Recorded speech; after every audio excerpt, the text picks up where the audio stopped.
So, have you ever wondered why some people's hair seems to thrive on every product that they use, while others seem to get along with only specific ones? Why some products make your hair feel weighed down and coated, while others seem to just soak in like butter?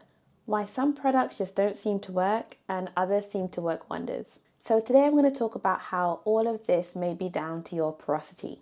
I'll explain to you exactly what hair porosity is and the different types, how to test yours, we'll test mine, and most importantly, we'll talk about how to get your products to finally work.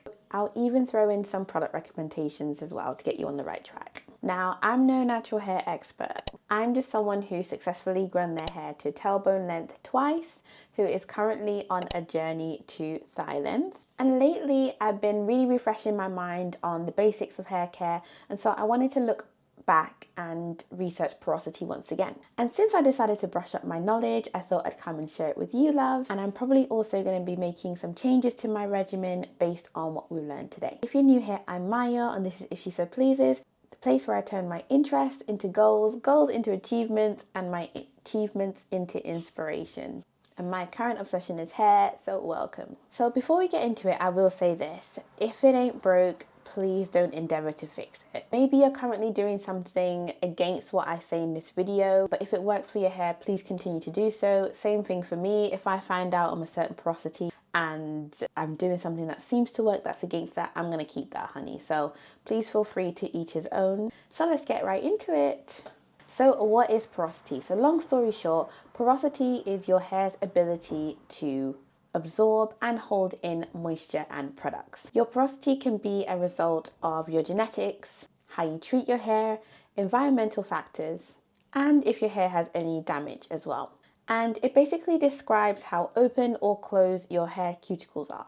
So your cuticles are the outside layers of your hair that kind of look like roof tile, and they can open to soak up moisture and close to seal it in. So we can get these cuticles to open using things like hot water or chemicals, and we can get them to close likewise using cold water. So the way they react or behave to these kind of changes is based on whether you have high, medium, or low porosity hair. To grow and maintain long, healthy, natural hair, we want moisture to enter the hair shaft and be held in there ideally for long periods of time. This is why it's important for us to understand our porosity. We'll start with high porosity hair. This type of hair has a very open cuticle structure, meaning that moisture can easily enter the hair shaft. However, it also means that moisture can easily leave the hair shaft. Medium porosity, there's a bit more of a balance. So it's relatively easy for moisture to enter, but then the moisture also doesn't leave super quickly either. With a low porosity hair, there is a very tight cuticle, meaning that it's really good at holding on to moisture. However, it also means that it can be hard for moisture to enter the cuticle. Now, a question probably coming up is, which one is best to have? Or is one better than the other? Well, no, not really. Hair porosity isn't a destination. It's actually something that can change throughout the course of your life due to damage, your location, your environmental factors as well, and just in general how you treat your hair. So according to my research, there does seem to be a link between damage and increased porosity. And these damaging factors can include things like chemicals, excessive heat usage, I mean things like blow dryers and flat irons, etc. Excessive UV exposure, bleaching your hair, relaxing your hair, and even just drying your hair in a certain way. However, that does not mean that all high porosity hair is damaged. Some people have it naturally, so it can be different things. So now that we know what these porosities are, how do we actually test it? So did you guys know that there were 3 different tests that we can do to test porosity? I didn't. Back when I first was looking into this, there was only one really, the float test that was really popular, putting your hair in a cup, and that's great, but there are actually 2 others as well. So while I show you what they are, I'm actually going to show you footage of me testing my porosity as well, because it's been many years since I have done so. So the last time I tested my porosity was probably around 10 years ago, and I was low porosity when I did that. So let's take a look at the footage and see if that's where I am today. So the first test we're going to do is the spray test. And this is actually allegedly the most accurate. So all you need for this is product-free hair. So I've just washed my hair and I've decided to just leave this portion before deep conditioning to go along with this process. Again, my hair has no product. I only use shampoo to wash my hair. So we'll spray some water on this portion and see what happens. If the water immediately sinks into my hair, it's likely that I'm high porosity. If the water forms some droplets but sinks in easily afterwards, I have medium porosity. And if the droplets are formed on the surface without sinking in, I have low porosity hair. So let's see. So as you can see, there is no movement of that water on my hair. The clips that you are seeing now, they have been spliced together over a period of about 5 minutes. And you can just see there's no movement. So we can definitely go for low porosity for this test. Now let's move to the float test. So once again, we have some clean product-free hair. I'm going to take a couple of strands and drop them into this bowl/cup and just let them sit for 3 minutes. If the hair floats to the top, it will mean that the moisture didn't really penetrate the shaft and therefore the hair is low porosity. If it floats somewhere in the middle of the bowl, it means that my hair has absorbed some of the moisture and is therefore medium porosity. And if the hair sinks, this will mean that it has absorbed a whole lot of moisture and is therefore high porosity. Again, with this second test, my hair stayed floating at the top. You can see in the footage now, this has been about 10 minutes I ended up leaving my hair in the water. It did not go anywhere. I even tried to push it down with my finger and it wasn't going anywhere. So I think it's safe to say for this test, we're low porosity as well. Now we're doing the slip and slide test. This is the third one. This test is the most simple one. We just have to grab one of the strands of hair and slide our fingers up towards the scalp. If you feel small bumps along the way, it's likely that you have high porosity hair. And if your hair feels very smooth, this may mean that the cuticle is very tight to the shaft, suggesting that you have low porosity hair. Why your products aren't working. So we've talked about what the different porosities mean, and we've determined what porosity we are. But what exactly does that mean for our experience with products? Well, with low porosity, some products can just sit on top of the hair without being absorbed. Conversely, with high porosity, moisture evaporates too quickly. So how can we use the products that we have more effectively than we are currently doing? What kind of product swaps might we want to do to take our hair care to the next level?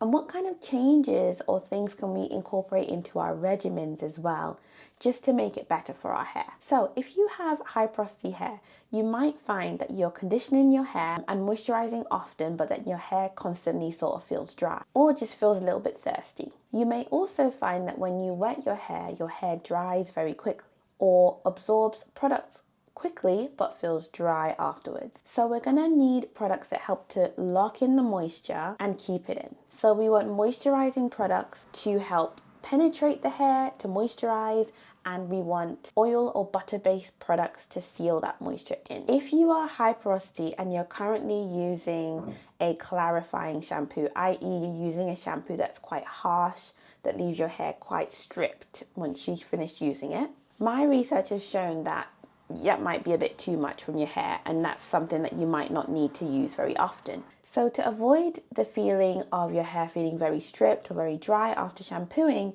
and you are high porosity, you might want to switch from a clarifying shampoo over to a moisturizing shampoo. One example could be the Uncle Funky's Daughter Rich and Funky Moisturizing Shampoo. I haven't tried this one, but through my research, I saw the reviews and a lot of people said that their hair didn't feel stripped at all when they used it and that the shampoo itself was super moisturizing. Regarding deep conditioning, so as a high porosity natural, you may benefit from both protein and moisture when it comes to deep conditioning. And so if your hair feels a little bit limp after your deep conditioning treatments and you mostly use moisturizing deep conditioners, you might want to look into incorporating a protein treatment every once in a while, just to see how your hair actually reacts. When it comes to leave-ins, we want to be looking at slightly heavier products if we can. It also means that we definitely want to be going for the LOC or the LCO method so that we can seal that moisture that we now have right in.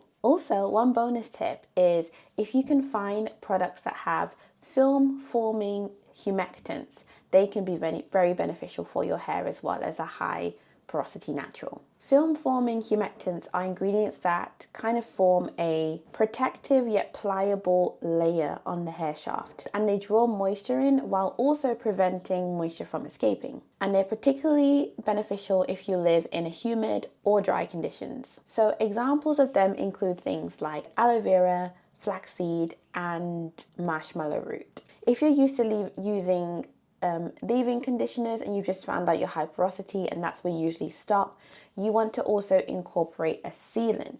So again, you can go for things like oils, or you can go for heavier sealants, things like butters and creams. For example, the Is She So Pleases Length Retention Hair Butter. A butter such as this has a shea butter base as well as 6 other super nourishing, moisturizing and sealant oils, but it also doesn't leave your hair super greasy after using as well, so that's great. It seals in moisture for up to a week after using products, depending on obviously your routine, climate, all that sort of stuff. So if you're interested in the butters, I always have a very limited number available, and I'll leave the link in the description box for you below. Apart from products though, I found that there are also some changes to your actual regimen that you might want to make to get the most out of your hair if you are high porosity. For example, rinsing with cold water after you've done a deep conditioning treatment. So as you know, with high porosity, your cuticles are most likely to be open. And as I mentioned earlier, using cold water can help to close those cuticles.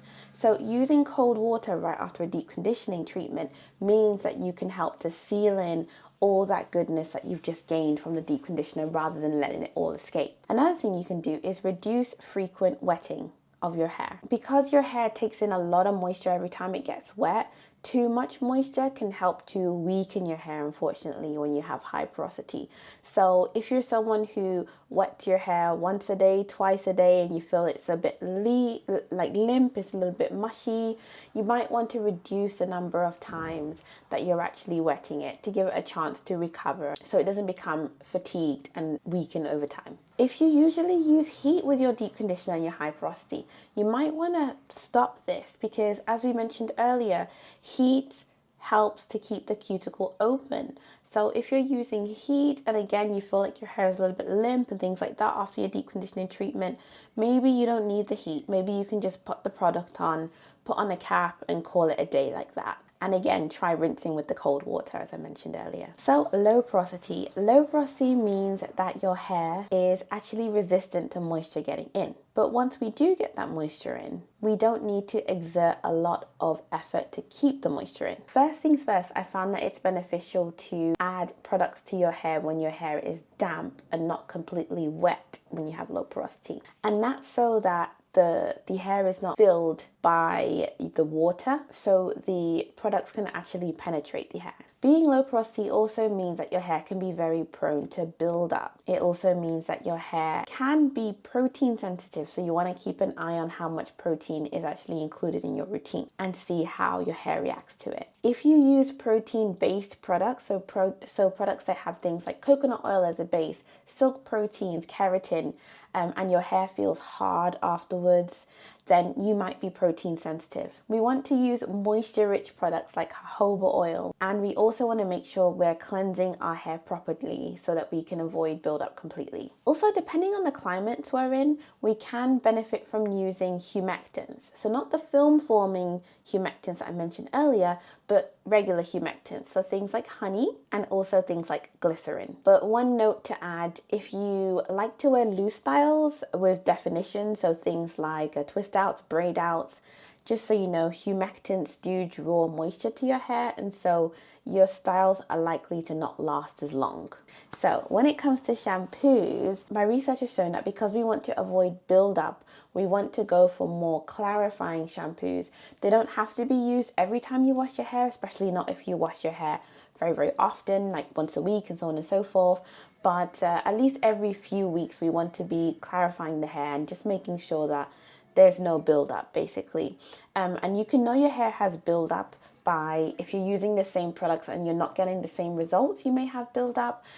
If you see like kind of like a gray film on your hair when it's wet, I used to get that a lot back in the day. Then that can show you that your hair might have buildup as well. So there are a few signs that you can look out for. In the same breath, we also want to use lighter products that wash out easier so that we have an easier time without having to do such a hard clarify. So I hope that works. One shampoo that I know gets everything out is the Aunt Jackie's Power Wash. I used to use this, I used it for a while, and it's really good at clarifying. The only thing is it will literally leave nothing in your hair. It's very aggressive. So just be careful when you use it. I don't use it anymore, not because I don't like it, but because my scalp started to have a few issues in general with shampoo. So right now I just wash my hair with a certain soap. But back in the day when my scalp wasn't as sensitive, I was using that shampoo and getting along quite well with it. It's really good to completely take out everything from your hair. But again, be careful with it because it is very, very strong. As for leave-ins, we want to look for protein-free options. One that I really love so much is the Kinky Curly Knot Today. Oh my gosh, it's protein-free. A little goes a long way and it's extremely moisturizing. Then we want to be quite light-handed with our sealants so that we can avoid buildup. Some of the articles I was reading during my research suggested that we don't need to seal at all when we have low porosity hair. However, that has not been my personal experience, and so I didn't feel comfortable coming here to tell you guys. In my experience, we can seal more lightly. Maybe we want to use, for example, if we're using a butter like this, that's what I do. I only use a little bit. You guys know if you see my videos, I don't use a big blob of this hair butter because that's not what it's for. And a lot of the time I just use it on the ends and so on and so forth. Or if you're someone who prefers oils, you can just use oils and you use them lightly. But I mean, if no sealants work for you, okay, I love that for you.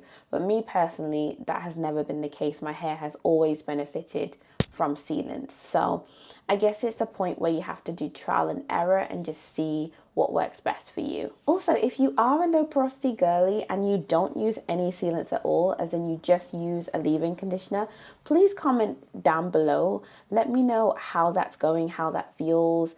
If you've used sealants before, is it better now that you don't? Let me know because I'm really curious. As for regimen changes, one thing we want to do is incorporate heat within our deep conditioning. So using things like steamers, thermal caps, or warm towels can help to open the cuticles and help the moisture actually penetrate. You guys know that I love using heat during my deep conditioning sessions. I have a heat cap, which is really, really great. And I really recommend it because it's really nice. Avoid excessive layering of products. Too many layers of products when you're low porosity can lead to buildup over time. So if you can, try and keep it to leave-in and a butter, a leave-in and an oil, and leave it there. Try not to layer on top with things like gels and blah, blah, blah. Or if you are putting the gels in, you know, leave the number quite low at 1 to 2, maybe 3 tops products, and try not to overlayer. And again, you have to be careful with the clarifying if you're layering as well. Then lastly, you want to be finger detangling rather than brushing when you're applying products. So you want to spend a lot of time smoothing those products into your hair to give your hair a chance to really absorb them. Thank you so much for watching. I truly hope this video gave you a new way to look at your porosity. It definitely opened my eyes because obviously I'm still learning. I've already started to make some very small changes in my routine. As I mentioned in my how I plan to get to thigh length video, if you haven't watched that, go check it out. I am really looking for those 1% changes. What are those things that will really take me to the next level? And I'll be sharing what's working and what's not in an upcoming video. Now, if you haven't already, I'd love for you to like this video and subscribe. That way you'll always know when something new drops that could potentially make your hair journey easier, clearer, and just more you. Also, remember the hair butter that I mentioned earlier? The link is in the description box below, especially if you have high porosity hair or if you have low porosity hair and you want to use a little bit at a time. And if you're someone who's ready to just stop guessing and start seeing real progress, it's worth checking out. And one more thing, I tucked a little something special into the description box just for you. It's called 5 Reasons Why Your Hair Isn't Growing. And in it, I share 5 key points that help me get past that kind of stuck stage in my hair journey and really help me progress forward. It's not public, it's only available through the link in the description box. And it will also give you access to my email list where I send out real tips, not fluff, just the kind of stuff I wish someone would have shared with me earlier. Let me know in the comments what you'd like to see next. I read every single one. And until next time, keep going. You're doing more than you know. I see you soon. Bye.